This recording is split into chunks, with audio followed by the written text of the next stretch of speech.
بسم الله الرحمن الرحيم والصلاة والسلام على أشرف المرسلين سيدنا وحبيبنا محمد وعلى آله وصحبه أجمعين أما بعد السلام عليكم ورحمة الله. J'espère que vous allez bien. Je vous fais une petite vidéo ce soir pour vous informer d'une formation qui aura lieu cet été, en début juillet, à l'USH de Château-Chinon. C'est une université d'été qui est destinée aux francophones et qui est organisée par le Centre de recherche du Qatar, le CIL, que vous connaissez certainement. Donc c'est le Centre de recherche sur la législation islamique et l'éthique. Et le sujet portera donc sur l'éthique et le bien-être humain dans la tradition musulmane. Donc on sait que la question de l'éthique, elle est omniprésente dans la tradition religieuse et intellectuelle islamique. Et la source de l'éthique islamique, elle remonte au principe fondamental de l'iman, la croyance en un seul Dieu. Donc c'est un fait qui est prédominant dans le Coran et la Sunna et qui associe régulièrement la foi, l'iman et les bonnes actions.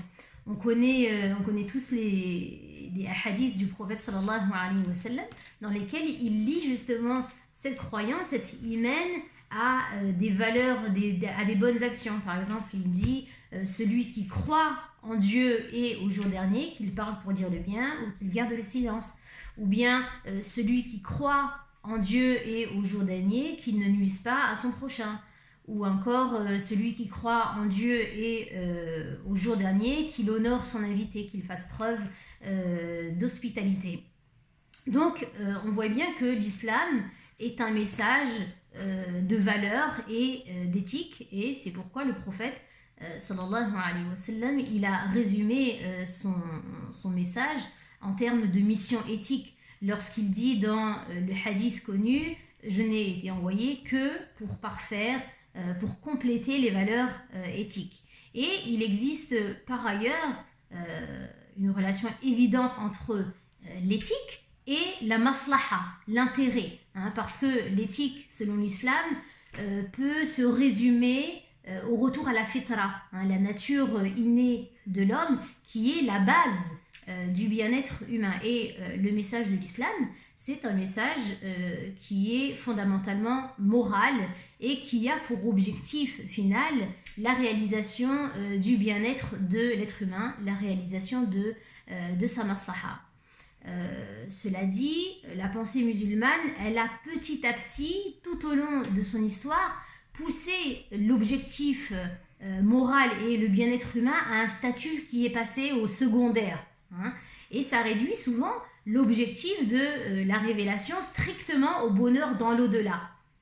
Comme si on œuvrait finalement que pour le bonheur dans l'au-delà, alors qu'il y a le bonheur, l'intérêt, la maslaha dans cette vie d'ici-bas, mais également dans l'au-delà, et ça a contribué à isoler la pensée musulmane de la réalité humaine. Donc cette formation qui aura lieu sur une semaine, elle aura pour but de réinvestiguer la question de l'éthique et du bien-être humain, et elle sera suivie par des cas pratiques. Il y aura trois grands axes, trois grandes parties. La première partie, ça sera une partie théologique qui va consister à développer de façon théorique la question de l'éthique et du bien-être de l'être humain.